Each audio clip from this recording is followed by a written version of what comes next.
The gala was a blinding supernova of wealth. Crystal glasses chimed, diamond necklaces flashed, and the air was thick with the scent of lilies and reckless capital. Elias Thorne, the 60-year-old patriarch of Thorne Global Tech and Media, stood on a raised balcony overlooking the ballroom, a solitary king surveying his dazzling kingdom. He was the architect of his own success, a man who believed fiercely in meritocracy, self-reliance, and the purity of hard numbers. He wore a tuxedo that cost more than a small car, yet his posture was rigid, betraying a deep, chronic tension. Elias had everything a man could want: influence, health, and 2 adult children, a successful son. Marcus, who was poised to take over the company, and his youngest, Elodie. Elodie, however, was his great public failure. Elodie, 32 years old, was a passionate advocate for urban sustainability and anti-poverty initiatives. She had publicly rejected her father's corporate lifestyle 6 years ago, moving out of the family compound to live what she called a resource-conscious life. To Elias, this was not conscious. It was deliberate self-sabotage. He had cut her off financially, believing this tough love would force her to return to his world of logical wealth generation. She chose poverty. I did not choose it for her, he would often tell his wife, Eleanor. She is living her convictions. Let her see where those convictions lead. Tonight, Elodie wasn't invited to the gala. She was far away, presumably engaged in some obscure charitable work. Elias felt a familiar blend of anger and melancholy whenever he thought of her, the rift between them a gaping, silent wound in his otherwise perfect life. Elias turned away from the shimmering crowd, moving to the quiet, dark observation lounge adjacent to the ballroom. He needed a moment to recalibrate, to ground himself in the concrete reality of his power. He looked down at his watch, a sleek, minimalist platinum piece, and then turned his attention to the large, opaque floor-to-ceiling window that separated the lounge from the service alley below. The window was designed to be one-way, allowing the staff to quickly remove trash and deliveries without disturbing the view. Suddenly, a figure moved into the harsh, sodium-lit alley below, emerging from the shadows. The figure was thin, bundled in layers of worn, neutral-colored clothes, their hood pulled low. This person was moving toward the large industrial waste bins located directly beneath Elias's hidden vantage point. The figure reached the bins and, with an economy of motion that suggested practiced routine, began to rifle through the discarded garbage bags. Elias felt a twinge of detached pity. Another derelict, he thought, failing to take personal responsibility. But then the figure pulled something out of a sodden brown paper bag, a half-eaten sandwich wrapped in foil, and examined it under the harsh light. The figure carefully unwrapped the foil. Elias could clearly see that parts of the bread were discolored with mold. The person carefully scraped the moldy parts away with a fingernail, and then slowly, deliberately, lifted the sandwich to their mouth. Elias frowned, repulsed by the desperation, yet still intellectually detached. The system is brutal, but one must adapt, he mused, the usual mantra of his worldview. Then the person lifted their head slightly to check the surroundings, and the movement caught the overhead light in a specific, heart-stopping way. The angle shifted the shadows from the hood. Elias's breath hitched in his throat. He saw the line of the jaw, the shape of the mouth, the high, intellectual forehead. And then he saw the deep, familiar blue of the eyes, the exact shade of his late mother's, and the exact shade of his own. It was Elodie. Elias staggered back, hitting the polished marble wall, the silence of the lounge amplifying the violent shock that slammed into him. His own daughter. The daughter he loved, the daughter he had cut off to teach her a lesson, was right now 30 feet below him, carefully eating expired food out of the trash bin of a catering company, surviving on the refuse of the world she had rejected, and the world that had now rejected her. The sight was a physical assault on his reality. The moldy sandwich, the careful scraping, the look of quiet, shameful necessity on her face. It was not the face of an activist making a statement. It was the face of a person struggling to survive. Elias felt a surge of nausea. He reached for the platinum watch on his wrist, a useless symbol of the immense, insulated wealth that had utterly failed to protect the one person he truly cherished.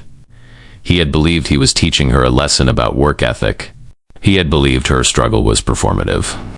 He had been utterly, profoundly wrong. Elodie finished the edible portion of the sandwich and carefully wiped her hands on her trousers. As she turned to walk back into the shadows, a faint glimmer caught the light, a small silver chain she wore around her neck. It held not a diamond, but a small tarnished iron ring, microveal number 1. It was the ring she had worn since college, an inexpensive trinket representing her lifelong commitment to simplicity and her rejection of material excess. Elias suddenly remembered her telling him that the iron ring symbolized the strength of poverty, a concept he had ridiculed. Now, that ring was her only ornament, her only piece of jewelry. He wanted to scream, to rush down, to sweep her up and force-feed her the entire catering budget. But he was frozen, trapped by the terrifying reality he had just witnessed. He watched as his daughter disappeared back into the darkness, blending into the forgotten corners of the city he owned. His world was a lie. The numbers, the logic, the meritocracy, it had all failed to account for this one devastating fact. The glittering gala continued above, a symphony of successful deception, but for Elias Thorne, the world had stopped. He remained in the shadows of the observation lounge. The image of Elodie's desperation seared into his mind, eclipsing the pride of his empire. He felt a sickening rush of self-contempt. The core of his belief system, the bedrock of his entire life, had been exposed as a cruel, fatal flaw. Elias's backstory was rooted in true grit. He had grown up with nothing, literally pulling himself out of poverty by working 3 jobs while earning his engineering degree at night. His mantra, the only handout you need is a strong handshake and a clear goal, was forged in that brutal necessity. He believed that struggle was the crucible of character. Therefore, he viewed any form of unearned wealth or dependence as moral weakness. When he achieved success, he didn't just hoard it. He weaponized his philosophy, demanding absolute self-reliance from everyone around him, especially his children. The conflict with Elodie began 6 years ago.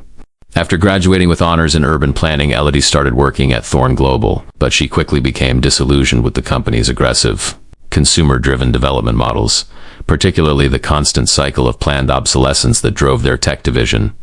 She realized the massive waste generated by the corporation was directly antithetical to sustainable living.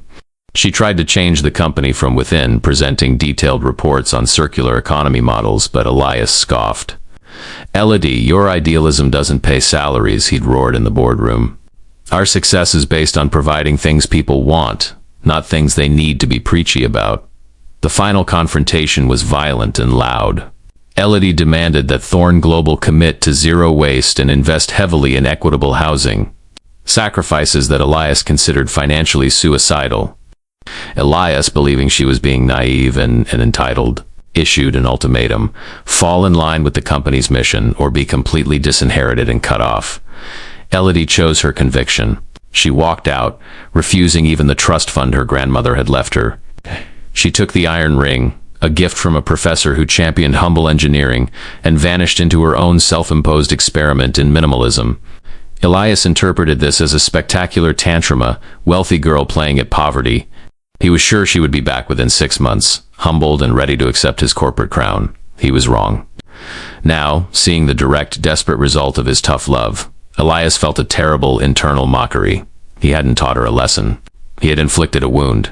His system, designed to produce strength, had produced starvation. Elias immediately called his son Marcus over a secure line.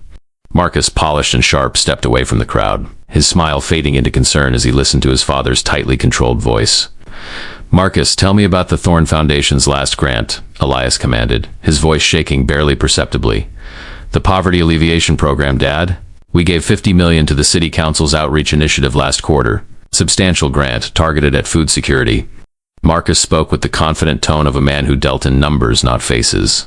"The Food Security Initiative," Elias repeated, the words tasting like ash. "Did that $50 million stop Elodie from eating rotten scraps 10 yards from my gala?" Marcus was stunned into silence. "Dad, ... What are you talking about? Elodie? Here? Don't worry about how I know," Elias snapped. "Worry about the fact that our $50 million solution to hunger didn't reach the person closest to me. Our entire philanthropic model is a farce. It's a tax write-off that pats us on the back while the actual need goes unmet. We donate to the system, not to the people." Marcus tried to rationalize, "But that money funds the infrastructure, Dad. The distribution centers, the administrators who eat well while my daughter scrapes mold off bread." Elias's voice rose, a raw sound of internal agony. "I mocked her for idealism, yet my realistic $50 million did absolutely nothing. The joke is on me, Marcus. Elias hung up abruptly, leaving Marcus bewildered and afraid. Elias left the gala immediately, driving his sleek electric sedan back to his sterile, sprawling mansion. The house was enormous, filled with museum-quality art and silence. Every corner bespoke his relentless ambition. He walked into the immense, custom-designed kitchen. The refrigerator was a stainless steel monolith, currently stocked with perfectly organized, fresh organic produce, a bounty that could feed a small village for a week. He opened the doors, staring at the flawless food, and the internal mockery intensified. He thought of the sandwich. He remembered the precise, practiced movement Elodie had used to scrape the mold, a motion born of necessity, not choice. He had always taken pride in his efficiency and optimization. Now he saw his efficiency as monstrous. He had optimized his life for profit, generating immense waste, and now his own child was scavenging that waste. Elias walked into the large, empty walk-in pantry. He saw the overflowing bins of unused, untouched products, things he had deemed necessary but never consumed. He realized that the very structure of his lifestyle, the planned excess, was literally producing the fuel for Elodie's survival. Microveal. And number 2. He noticed a specific bin containing discarded test samples of Thorne Global's new protein bar. Samples that had been rejected because they were slightly past their peak freshness, but still perfectly safe to eat. He realized he had ordered millions of dollars of perfectly edible food thrown away simply because the date on the wrapper was wrong. He picked up a box of the discarded bars, his knuckles white. The mockery was deafening. "You are a genius engineer, Elias. You optimize consumption so thoroughly that your daughter is sustained by your own company's deliberate waste." Elias walked to his private study. On his desk lay his corporate symbol, a gold-plated miniature replica of the first circuit board he ever designed, a symbol of his technical brilliance. Next to it, his platinum watch, a gift to himself marking his first billion. He took off the watch and placed it next to the circuit board. He thought of Elodie's iron ring, tarnished, simple, and honest. That ring was not a fashion statement. It was a commitment, a form of spiritual engineering that minimized her footprint on the world. His watch, his circuit board, his entire empire was built on maximizing his footprint, heedless of the cost. He remembered the arguments, his dismissal of her hippie nonsense and her unrealistic metrics. He had laughed at her attempts to prove the economic viability of zero-waste systems. Now he felt the burning realization: her system, the one she fought for, was more morally and practically efficient than his. He was the celebrated genius, yet he had failed the simplest, most fundamental test of survival and responsibility. He reached into his pocket and pulled out his phone. He had to find her. He had to fix it. But he knew that this time he couldn't just throw money at the problem. He had to dismantle the core structure of his life, his pride, his philosophy, his belief in the harsh, isolating logic of the numbers. He needed to apologize, not with a check, but with a total, absolute transformation of his entire world. The guilt was excruciating, pushing him toward an action that would shatter his reputation and his corporate legacy. He knew he had to find her, not to save her from the trash, but to save himself from the emptiness of his wealth. Elias Thorne felt an unbearable internal pressure. The man who had once effortlessly commanded billion-dollar acquisitions was now consumed by a single, desperate objective: finding his daughter before she collapsed from his self-inflicted lesson. He needed to track her, and he needed to do it using the only language he truly spoke: data. He couldn't call the police. That would turn her struggle into a public spectacle, the ultimate betrayal of her desire for anonymity and autonomy. He couldn't use his corporate security. Their heavy-handed tactics would scare her off permanently. He had to be surgical, quiet, and precise, qualities he usually reserved for hostile takeovers. Its initial panicked search focused on the area surrounding the gala venue, a grid search of the downtown streets. He drove his sedan through the service alleys, his eyes scanning every shadow, every doorway, but the sprawling, indifferent city swallowed her whole. He returned to his study at 3 a.m., pacing the room. His corporate jet was waiting, his stock portfolio was soaring, yet he was paralyzed. He looked at the discarded box of slightly expired protein bars he had brought up from the pantry Thorne Global's waste. He realized he needed to think like Elodie, not like Elias Thorne, CEO. Elodie lived by efficiency. She would have a pattern, a sustainable route for resource acquisition. Elias sat down at his custom workstation, a network hub designed for real-time global financial monitoring. He started a specialized, highly illegal operation, an internal deep dive into Thorne Global's proprietary data streams. He wasn't looking for her phone's location. She hadn't used her old number in years. He was looking for her digital footprint based on her physical presence near his company's infrastructure. Thorn Global Tech owned or managed the digital advertising on nearly half the city's major public transportation displays and outdoor kiosks. These displays were equipped with sophisticated, anonymous microsensors designed to track general public movement and demographic data to optimize ad delivery. They were constantly logging proximity, motion, and even ambient Wi-Fi signatures. Elias began to construct a reverse-engineered query. He instructed his system to filter all anonymous proximity logs over the last 6 months for a highly specific, low-powered digital signature. The distinct MAC address of the nearly defunct, low-cost micro-tablet LED was known to use for her environmental blogging. Give me every location within a quarter-mile of a Thorn kiosk where this signature appeared more than 3 times a week for at least 10 minutes, he muttered. To the silent room, his fingers flying across the custom-built ergonomic keyboard. Microreveal number 3, his typing speed and the complexity of the custom SQL query demonstrated a mastery of data forensics that few corporate executives possessed. This was the raw hacking genius that built his fortune, now focused entirely on domestic espionage. The search narrowed the city to a dozen clustered locations, bus stops, park benches, and critically, 3 distinct industrial zones. Elias drilled down into the industrial zones. 2 were pure manufacturing facilities, but the third was an outdated, low-income commercial warehouse district, the perfect spot for cheap, forgotten goods and waste streams. Specifically, 1 kiosk in that zone, near the entrance of a massive, struggling grocery distributor named Fresh Coast Foods, showed a near-daily 10-minute presence of Elodie's signature, always between 4:30 a.m. and 5 a.m. This was her pattern. This was her food source. He realized Fresh Coast Foods was not a Thorn Global subsidiary, but they were a major logistics client using Thorn's new, highly vaunted Smart Route software. Elias accessed the Fresh Coast Foods internal logistics system via the backdoor he had personally engineered into the Smart Route software. The CEO of Fresh Coast had been too cheap to buy the full security package.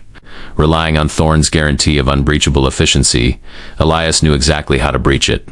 He accessed the delivery and waste schedules for the Fresh Coast warehouse. His tension reached maximum as he realized his daughter's life was dictated by these schedules.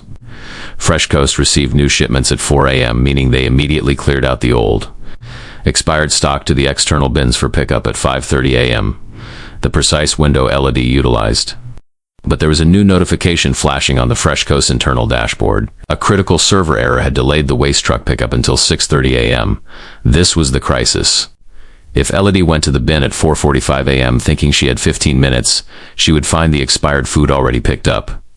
Desperate, starving, she would be forced to search another bin, potentially a far more dangerous area, or go without. His calculated solution now had a critical flaw. He was forced to intervene in the physical logistics of the company. He had to get the food to her location, but he couldn't deliver it himself. It had to look like anonymous, discarded waste, the only currency Elodie would accept. Elias looked at the box of Thorn Global protein bars on his desk, the expired but perfectly safe test samples. He had to ensure that the Fresh Coast waste stream conveniently contained a large, untouched load of safe, high-calorie food specifically tailored to Elodie's known time window. He accessed the Fresh Coast inventory control panel. He had to demonstrate exceptional skill in this tense moment, manipulating the system without triggering any alarms or leaving any trace. He needed to execute a phantom inventory drop. Using his engineering genius, Elias created a fake emergency disposal order. He targeted a large batch of high-calorie prepackaged granola bars and dried fruit that were due to expire next week but were still considered safe waste by corporate standards. He electronically logged this stock as damaged packaging, immediate disposal, thereby bypassing all standard checks. He then rerouted this stock from the refrigerated storage area directly to the external waste holding bay at the Fresh Coast warehouse.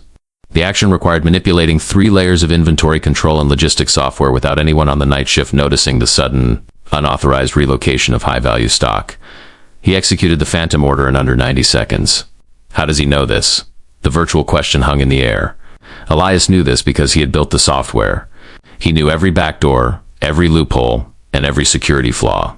He'd always been a master engineer, but now he was using his brilliance not for dominance, but for quiet, desperate rescue.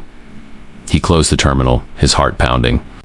The waste bin at Fresh Coast Foods would now contain a fresh load of perfectly safe, high-quality, prepackaged food, arriving right when his daughter needed it most. He had manipulated the system he built to override the consequences of the system he believed in. He grabbed his keys. He knew he couldn't leave it to chance. He had to be at that location, unseen, to confirm his intervention worked and, more importantly, to witness the final, devastating truth of his daughter's life. He was racing against the clock and against the cruel reality of his own making. The stage was set for the midnight confrontation that would break him completely. Elias Thorne pulled his expensive sedan into the shadowed loading dock area behind the Fresh Coast Foods warehouse. It was 4:40 a.m. The air was cold, damp, and smelled strongly of discarded cardboard and faint chlorine. He cut the engine, plunging the cabin into silence. He sat motionless, the city's pre-dawn hush amplifying the frantic drumming of his heart. He was a billion-dollar man hiding in the dark, waiting to witness his own failure. He scanned the area. The large industrial waste bay was open, and the bins were already in place. His forced disposal order had worked. The stock of high-calorie bars and dried fruit clearly marked urgent disposal was sitting inside the closest bin, covered by a layer of packaging materials to make it look convincingly like rejected corporate waste. The food was there. Now he just had to wait for Elodie. Minutes crawled by, each second a torture of guilt and anticipation. Elias saw a flicker of movement near the chain-link fence at the perimeter. The figure emerged, thin, bundled, moving with that familiar practiced caution. It was Elodie. She reached the bins, her eyes quick and assessing. She didn't approach immediately, instead scanning the area for any sign of night workers or security. Elias watched her through the tinted glass, a lump forming in his throat. This wasn't the daughter who debated philosophy at his teak dining table. This was a survivor, honed by the indifference of the streets. Elodie finally approached the nearest bin, the one containing the food Elias had engineered into the waste stream. She reached in, her breath frosting in the cold air. Elias watched, his jaw clenched, waiting for the relief he had painstakingly provided to reach her. She pulled out a discarded box. It contained the bulk packaging for the granola bars. Her fingers, chapped and red, tore into the box, not with greed, but with efficiency. She found the inner packets. Elias allowed himself a fraction of relief. She was safe, but Elodie didn't immediately eat the food. Instead, she took out a small, worn notepad and a stub of a pencil. She wrote something down, examining the packaging intently. She then pulled out one of the plastic packets, opened it, and smelled the contents carefully. She didn't take a bite. Instead, she tucked a few packets deep into an inner pocket of her coat. Then she did something that shattered Elias's remaining composure. She didn't move on to the next bin. She moved toward the far corner of the loading bay where the non-food hazardous waste was collected. She was looking for something else. Elias watched, utterly confused, then horrified. Elodie reached into a smaller bin marked E-waste, do not salvage. She carefully pulled out a tangle of cables and broken circuit boards, the discarded prototype pieces from a recent Thorne Global design failure. She set them gently on the ground and began to meticulously sort the components. Elias instantly recognized the parts. Specialized, high-efficiency copper wiring and small, expensive gallium arsenide transistors. They were useless to anyone without specific engineering knowledge, but highly valuable if you knew where to resell them for recycling. She wasn't scavenging for food for herself. She was scavenging materials for income and utility. As she worked, a gust of wind caught the collar of her coat, pulling it open. Elias saw her iron ring pendant clearly resting against her chest. He also saw something else, a small dark tattoo on her wrist. Microveal number 4. It was a stylized, recursive fractal pattern, the symbol of a closed-loop system, representing perfect zero-waste efficiency. It was her personal commitment to sustainability, permanently marked on her skin. At that moment, a heavy-duty pickup truck, clearly labeled with the logo of a local homeless outreach clinic, pulled into the area. 2 kind-faced women got out, carrying thermal blankets. Elodie stood up immediately, leaving the valuable copper components. She approached the women and pulled the granola bars and dried fruit packets from her inner pocket. The waste cycle was delayed today, Elodie said, her voice quiet but clear. This is safe, high calories. I verified the expiry dates. I kept some for the other routes, but this is the majority of the haul. The outreach worker smiled warmly. Thank you, Elodie. We were worried. That small family in the park really needs the dense food today. You saved them. Elias realized the horrifying truth. Elodie wasn't starving. She was rationing his trash not for her survival, but for the survival of the truly destitute. She'd been taking only the bare minimum to sustain herself. That moldy sandwich was likely her only meal that day while routing the majority of safe, discarded resources to those who had nothing.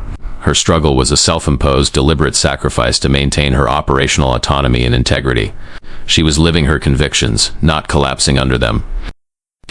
Elias, the man who believed in profit and efficiency, was watching his daughter run a more efficient, high-impact philanthropic operation than his $50 million foundation. The man who needed rescue was not Elodie, but Elias. He threw open the sedan door, the sound echoing loudly in the silent alley. Elodie. She spun around, her eyes widening in a mixture of terror and immediate deep betrayal. Seeing her father, the man who had condemned her, emerge from a black luxury car right next to her scavenging spot, was the ultimate humiliation. "Dad, what are you doing here?" she whispered, her hands instinctively clutching the remaining granola bars to her chest. Elias stumbled toward her, his face pale and wet with unshed tears. "I saw you, Elodie. I saw you from the gala. I saw you eating the expired food. I thought you're starving." Elodie's eyes hardened, her expression shifting from fear to cold fury. "And you came down to verify my failure? To confirm your little tough love lesson worked?" She dropped the packets, her voice rising with years of repressed pain. "I don't need your money, Dad. I don't need your approval. And I certainly don't need your pity. I wasn't eating expired food. I was managing a resource stream. I take what I need to maintain operational health, and I redistribute the rest to people who are truly invisible. This is my economy. This is my work." She gestured to the pile of copper wiring. "I recycle these components to fund the community garden where the people I feed can learn to grow their own food. I am building a circular economy of true worth, and I am not asking for a single cent of your tainted money. You think you're a genius with your balance sheets? Look at my balance sheet. Zero waste, maximum human impact. You cut me off, and I thrived by finding value in your failures." Elias stood before her, stripped bare of his pride and his philosophy.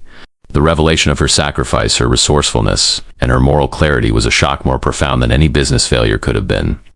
He fell to his knees on the grimy concrete. The tuxedo, the symbol of his self-righteous wealth, was now stained with the city's refuse, the same grime his daughter embraced. "Elodie," he choked out, the word raw. "I am sorry. I didn't realize. I didn't see. I thought your conviction was a weakness. I didn't see the numbers. I didn't see the efficiency. I saw you scraping mold, and I realized I had failed you. I failed myself." He looked up at her, tears finally streaming down his face, the ultimate validation. "You are the most efficient engineer in this family. You built a system out of nothing. I was wrong. I was wrong about everything." He pulled the small box of Thorne Global protein bars, the perfect safe food he had engineered, into the trash from his coat. I panicked. "I moved this stock to the bin for you, because I thought you were starving. I used all my corporate access, all my power, to put this safe food into the trash. I tried to feed you with my corporate waste." Elodie looked at the bars, then at the frantic love in her father's eyes. The fight went out of her, replaced by a devastating understanding. He hadn't come to mock. He had come to rescue her, in the only way he knew how, by hacking reality.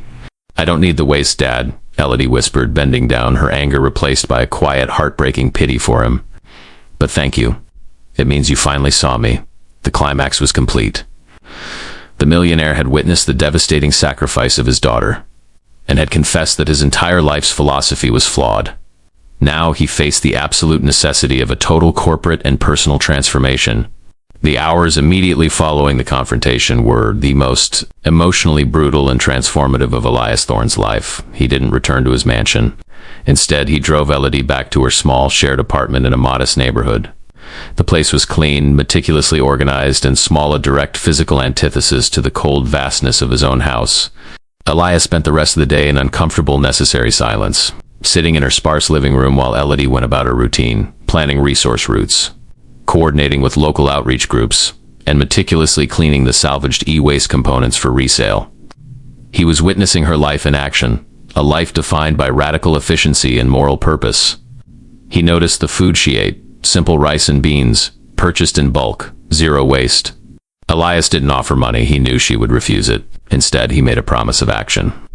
"Elodie," he said late that afternoon, his voice still hoarse, "I can't undo the 6 years of pride and blindness, but I can change the architecture of my waste.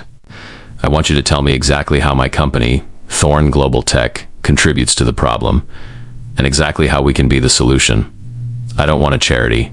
I want a redesign, Elodie looked at her father, seeing not the domineering CEO, but a broken, contrite engineer seeking a new problem to solve. It's not just about waste, Dad. It's about planned obsolescence. You design products to fail, to create a constant need for replacement. That is the core moral flaw. Elias nodded, his face grim. Fix it. If you can prove that a closed-loop, durable design is financially viable, I will dismantle my current model.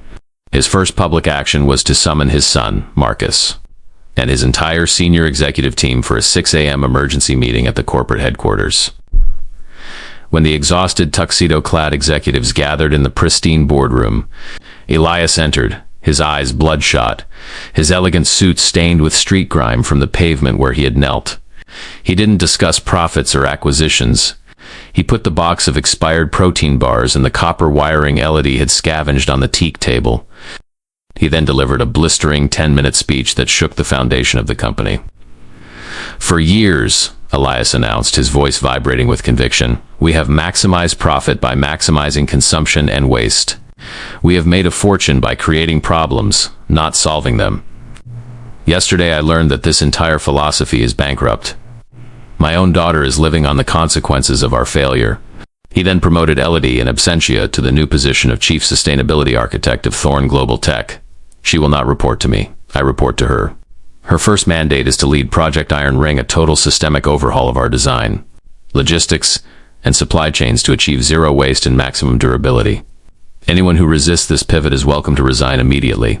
Marcus, bewildered but loyal, saw the profound, authentic change in his father and immediately stepped forward, pledging his full support. The transformation had begun. The change at Thorn Global was radical, difficult, and ultimately stunningly successful. Elias Thorn was still the CEO, but his public persona was unrecognizable. The old, arrogant meritocrat was gone, replaced by a fierce advocate for sustainable economics. His rigid tension was replaced by the active, focused energy of a man building something truly meaningful. Elodie, the chief sustainability architect, refused to move into the glass towers. Her office remained her small apartment, supplemented by a warehouse co-op where her Project Iron Ring team worked. She didn't manage by fiat. She managed by rigorous, irrefutable data, proving that durability and zero-waste logistics were not only morally superior but also cheaper in the long run. The core change was the circular design model. Thorn Global stopped designing products for failure. They designed them for upgradability, with every component intended to be returned, refurbished, or completely recycled. Corporate transformation. Thorn Global's profits initially dipped due to retooling costs. But within the year, they soared, driven by customer loyalty to the new, lifetime warranty products and massive savings in raw materials and logistics. Elias had discovered through Elodie's guidance that efficiency was profitability. Provided efficiency was defined as zero input to output loss. Marcus became Elodie's most ardent supporter, recognizing his sister's genius. He took the lead on the logistics overhaul, proving that his corporate training could be used for good. He was later named president, focusing solely on implementing Elodie's vision. Elias completed his internal transformation. He sold his vast empty mansion and donated the proceeds to establish an equitable housing trust, managed by Elodie's nonprofit. He moved into a modest, energy-efficient apartment that was closer to his work and to his daughter. He learned to cook simple, zero-waste meals and cherished the time he now spent quietly debating logistical challenges with Elodie. He learned to value people over prestige and impact over income. One evening, Elias was at the Thorn Global R&D lab, overseeing the packaging finalization for the new, fully modular, zero-waste consumer tablet, the first product launched under the Project Iron Ring mandate. He picked up the final product packaging. It was minimalist, made from recycled plant fibers, and carried no wasteful plastic. On the front, instead of the glossy logo, there was a small embossed design, a stylized, recursive fractal pattern, Elodie's tattoo, her symbol of efficiency. Marcus approached him holding a small object. Dad, I had this made for you. It wasn't a watch. It was a replica of the small, tarnished iron ring Elodie wore. Elias took the ring. It felt rough and honest in his hand. He placed it not on his finger, but on the small, polished pedestal next to the old gold-plated circuit board in his study, a pedestal now inscribed with the words, "True Efficiency." He looked at the ring, then at the elegant, sustainable product created by his daughter's vision. He was no longer the man who scoffed at poverty from a balcony. He was the student of his daughter's profound conviction. He thought back to the sight of her in the alley, scraping mold from a sandwich. It was the most painful, most important thing he had ever witnessed. It hadn't just changed his business, it had saved his soul. The millionaire, seeing his daughter forced to scavenge his own waste, had learned the ultimate lesson. The true measure of a man's wealth is not what he accumulates, but what his success fails to destroy. Subscribe, like, and comment your location. What kind of sustainable modular technology do you think Project Iron Ring will invent next?